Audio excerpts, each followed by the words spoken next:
Hey guys, my name is David, and you are watching Stories Told. Today, I am going to explain a horror, thriller, drama movie called Countdown. Please be aware, the video contains spoilers. We start the movie at a party, where a group of friends are having drinks and discuss how veganism is bad and restricts your freedom to eat. One girl shows her calorie counting app, so Rachel decides to download it as well. She downloads the wrong app and they all decide to get it, as the app says it will show them what time exactly they will die. Courtney says she doesn't want mess with Faith, so she won't download an app like that. Rachel calls her a biatch, and that is enough to make her quit her principles. They all got many years left to live, but Courtney's phone says she's got only 3 hours left. Nobody takes it seriously, except for her of course. She decides to not sit in the car with her drunk boyfriend, Evan, and chooses to walk instead. Evan speeds off, when she gets a notification, saying that she broke the user agreement. Only 7 minutes left on the counter and she gets more and more worried, as a suspicious man starts following her. Don't worry, he was only there to make her more paranoid. Only 2 minutes left on the counter, when she quickly gets inside her house, where she shuts down her phone. She hears weird noises in the bathroom and her phone screams at her. She gets sucked up by something, and drops dead exactly when the timer hits 0. We switch to Evan, who had a car accident. A branch impaled the seat where Courtney would have been sitting. We then get introduced to Quinn, a nurse who treats patients in the hospital, Evan included. He shows Quinn the app, which says only 19 hours left for him to live. He explains how Courtney died, and how the app was responsible for it. We learn that 19 hours later, the surgery is going to take place and he will die in the procedure. Quinn reassures him that the app has nothing to do with life or death. It was made by some Discord mod in a basement. The hospital staff prepares a small party for Quinn, for passing her test. Scott murders the cake and they start a conversation about the app. Dr. Sullivan and Scott learns that they have many years ahead of them, when a junkie bursts in with an overdosed woman. They save her life and we switch to the end of Quinn's shift. She downloads the app as well, and accepts the user agreement. It says she has only 2 days and 22 hours left to live. Dr. Sullivan comes in the elevator, invites her for dinner, but she refuses. She visits her parents' house to grab her birth certificate. She hears the wardrobe's door moving, so she checks it out. She finds her sister, Jordan, hiding in there with a half-naked boy. We learn that Quinn didn't win the Best Sister award, as she haven't seen Jordan for months. Quinn's dad enters the scene where we learn that their mother is dead. Evan is about to enter surgery, when his phone screams, telling him he has only 3 minutes left to live and that he broke the user agreement. He looks in the mirror, and sees the app developer standing behind him. The mirror breaks, so he panics and locks himself in the stairwell. Courtney appears there, with her new makeup, and throws Evan down the stairs, killing him as the timer hits 0. Quinn gets to work and learns that Evan died. The nurses think he jumped because of depression. Quinn then steals his phone, and I shit you not, she tries to unlock it with his corpse's fingerprint. The method isn't working, so she decides to force open his eyes, and unlock it with Face ID. She then calls her dad and tells him that the weekend picnic is cancelled, as her timer would run out at that time. She then passes by a room, and sees the Grim Reaper for a second. Dr. Sullivan invites her to do some work, when she goes haywire.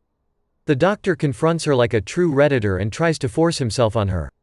Quinn wants to talk to Nurse Amy about what happened, but Dr. Sullivan calls her away. When she gets home, she tries to delete the app, but it is impossible. She looks the app up on the internet and finds other people talking about the same experience she had. There's even video documentation of it, but Google is too busy demonetizing videos on YouTube. They don't have time to delete apps from the Play Store. Evan appears on her bed for a second, and she gets so scared, she sleeps in her car instead. Jordan wakes her up in the morning. She finds her phone and sees the app. They get into an argument about how shitty big sister she is, so Jordan leaves.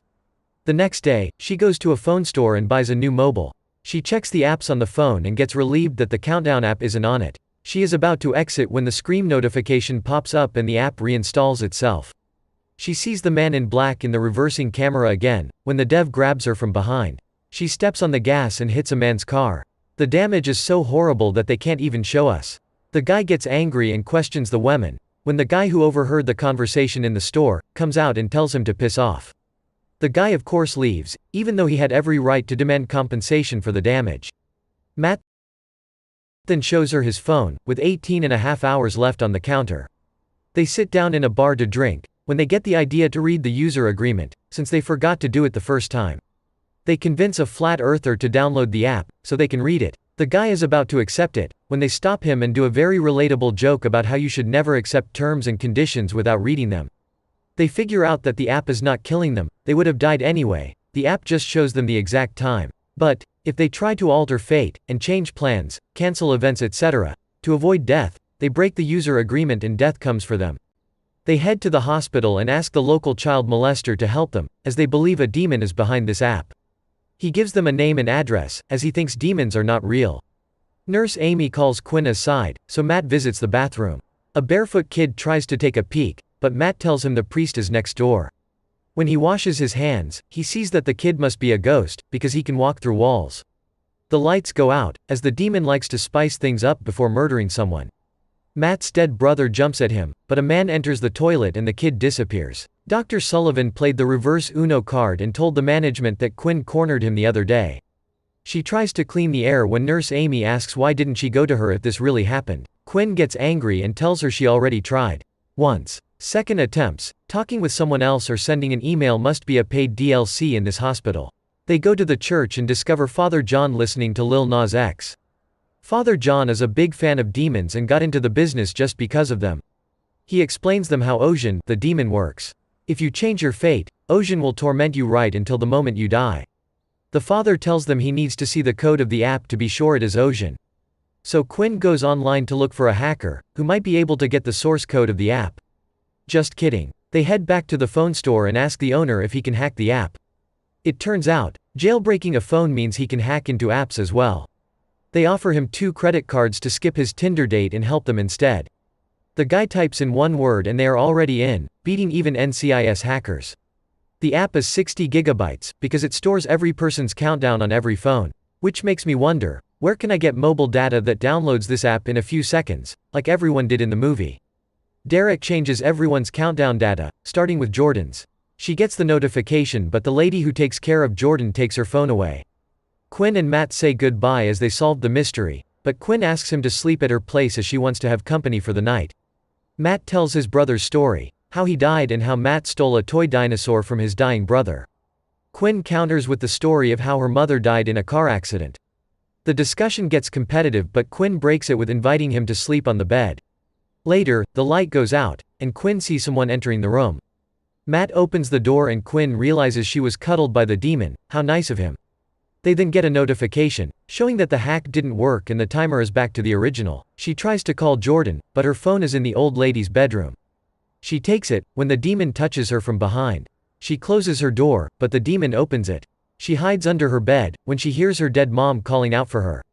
The bed gets removed Sim style and her mother appears next to her for a second. Matt and Quinn gets there and they rush to Father John, who is in the middle of children's ministry lesson. Sorry, last church joke, I promise. He reads the Latin texts in the code and gets excited as he believes it's only a curse. He says Satan is the father of lies and all you have to do is to prove he is a liar. The plan is to keep one of them alive and beating the clock by 1 second. Father John wants to make a huge salt circle and bless it, to keep the demon away. They head to Riot Games headquarters to obtain the salt. They mix it with paint, so the demon won't be able to blow it away. Matt has only 2 minutes left and gets a panic attack. Quinn kisses him to activate Neuron. The lights go out and they get in the circle. Ocean appears but he can't enter the circle, as his clothes burn as soon as he touches it. Matt starts to hallucinate and grabs the toy dinosaur he stole from Jeff when he was a kid. Jeff appears and wants his toy back, but he steps back when Matt tries to give it to him. Of course, Jeff is the demon and fools Matt into stepping out of the circle. Ocean grabs his leg and drags him outside. Quinn goes after him, but by the time she gets there, a car hits him. He dies exactly when the timer hits 0. Quinn confronts Jordan when she realizes she is bleeding heavily. They get her to the hospital, when one of the nurses stops Quinn and tells her she went through the same crap with Dr. Sullivan and she's ready to take action. They have 17 and 15 minutes left to live, but Quinn gets an idea and leaves Jordan there. She enters Dr. Sullivan's office and hits on him. She tells him to meet her at the closed wing of the hospital. Dr. Sullivan turns into monkey and decides to fulfill his desire to reproduce. He follows her to the closed wing, where Quinn plays a little game with him. Quinn hits him several times with a crowbar. She plans to kill him to break the curse. She knows he also downloaded the app and if he dies before his time, the curse will break. She's about to inject him with morphine when the demon takes him away to save his life. Dr. Sullivan attacks Quinn, but she performs the nutcracker and delivers a sick catchphrase. "You go girl." The demon defends Sullivan again and yeets Quinn. She then grabs a needle, marker and drugs and go look for Jordan, who has only 1.5 minutes left to live. The demon then grabs Jordan and shows her how nicely the other room is decorated. Quinn is about to inject something into her veins to kill herself, when the demon transforms into her mother and tries to fool her. The demon forgets he can easily move objects and people, just like a Jedi, so he lets Quinn inject the fluid, instead of taking the needle out from her hands. We see the curse break, as the demon turns into ashes. Jordan is mourning her sister when she finds instructions on Quinn's body to inject Narcan into her veins. Quinn wakes up like nothing happened. The family visits the grave of their mother and Jordan tells them the news about Dr. Sullivan's arrest. Dad leaves when Quinn gets another notification about Countdown 2.0. The demon must have learned a lot of coding in hell. This was Countdown from 2019. Yes, you heard it right, 2019. Thank you for watching. Hit the subscribe button, my dudes.